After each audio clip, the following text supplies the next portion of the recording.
Shalom, bonjour. Il fait de plus en plus nuit le matin et aussi tôt le soir, avant que les journées se rallongent bientôt. Alors, on est dans 2 Corinthiens, chapitre 5, verset 11 jusqu'au verset 21, la fin du chapitre 5. Le thème, c'est si quelqu'un est en Christ, dans le Messie, il est une nouvelle créature. Les choses anciennes sont passées. Voici, toutes choses sont devenues nouvelles. Amen. 11, 21 dans la version David Stern. Ayant donc la crainte du Seigneur devant nous, nous cherchons à convaincre les hommes. De plus, Dieu nous connaît tels que nous sommes vraiment. Et j'espère que vous aussi, dans vos consciences, vous vous connaissez tel que vous êtes vraiment, tel que nous sommes vraiment.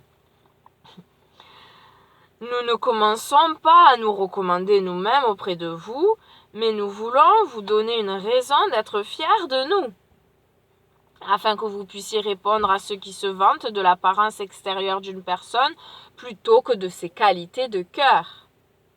Si nous sommes devenus insensés, c'est par égard pour Dieu.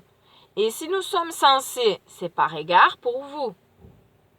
En effet, l'amour du Messie nous étreint parce que nous sommes convaincus qu'un homme est mort pour tous, ce qui implique que toute l'humanité était déjà morte. Et oui, morte spirituellement. Et il est mort pour tous, afin que ceux qui vivent ne vivent plus pour eux-mêmes, en étant leur propre Dieu, en faisant que ce qui est bon d'après eux, non d'après ce qui est écrit dans la parole de Dieu. Et je reprends la phrase que j'ai commandée. Et il est mort pour tous, afin que ceux qui vivent ne vivent plus pour eux-mêmes, mais pour celui qui est mort pour eux et qui est revenu à la vie. Voilà pourquoi désormais nous ne considérons plus personne selon des critères humains, même si autrefois nous avons considéré le Messie selon des critères humains, nous ne le considérons plus ainsi. Non, non, non, non, non, non, non. Ce n'est pas que le plus grand homme de tous les temps, c'est plus qu'un homme, c'est plus qu'un homme, c'est plus qu'une créature. C'est pourquoi, si quelqu'un est uni au Messie, il est une nouvelle création. Tout ce qui est ancien est passé. Voici une chose nouvelle est arrivée. Tout cela vient de Dieu qui, par le Messie, nous a réconciliés avec lui-même et nous a donné l'œuvre de cette réconciliation. Car Dieu, dans le Messie, réconciliait les hommes avec lui-même, ne retenant plus leurs péchés contre eux et nous confiant le message de la réconciliation. Par conséquent, nous sommes des ambassadeurs du Messie. Alléluia. En effet, Dieu adresse son appel par nous. Nous vous en supplions au nom du Messie, je vous en supplie. Réconciliez-vous avec Dieu. Dieu a fait de cet homme sans péché une offrande pour notre péché à tous, afin qu'unis à lui, nous puissions pleinement avoir part à la justice de Dieu. Amen. Fin, chapitre 5 et de la lecture du jour. C'était même pas 5 minutes. La question de méditation. Comment se concrétise chez moi l'appel de Dieu à laisser l'ancienne vie et à vivre une vie nouvelle?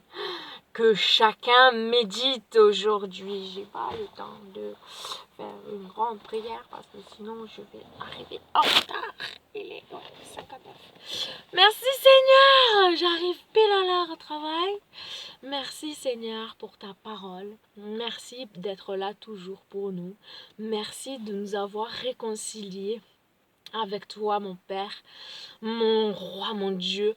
Merci d'être venu dans la personne du Messie, habiter pleinement et nous révéler qui tu es, nous révéler ton grand amour, nous sauver du péché. Merci, merci d'être allé jusqu'à la croix. Oh Seigneur, où chaque ferions-nous sans toi, nous sommes rien sans toi. Merci pour ton esprit, ton souffle, pour les dons que tu donnes à chacun. Merci encore pour ta parole sainte qui nous nourrit, qui nous fait du bien, qui nous éduque, qui nous encourage, qui nous exhorte, qui est pleine de bons conseils. Merci, merci pour les anges qui nous entourent. Merci pour ta protection. Oui, nous savons que tu es toujours là en tout temps, Seigneur. Tu nous vois quand on se lève et tu nous vois quand on se couche et tu lis toutes les pensées de nos cœurs.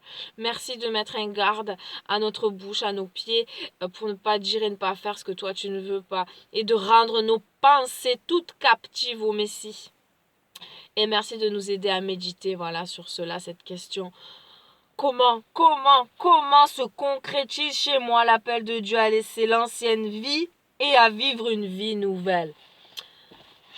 Que chacun d'entre nous puissions lutter avec les armes de Dieu,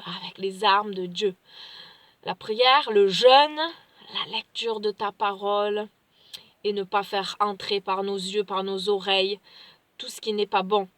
Qu'on nourrisse bien nos âmes. Attention à ce que nous écoutons et lisons et faisons. Attention à nos actions. Merci Seigneur. Amen. Bonne journée. Shalom. Bisous.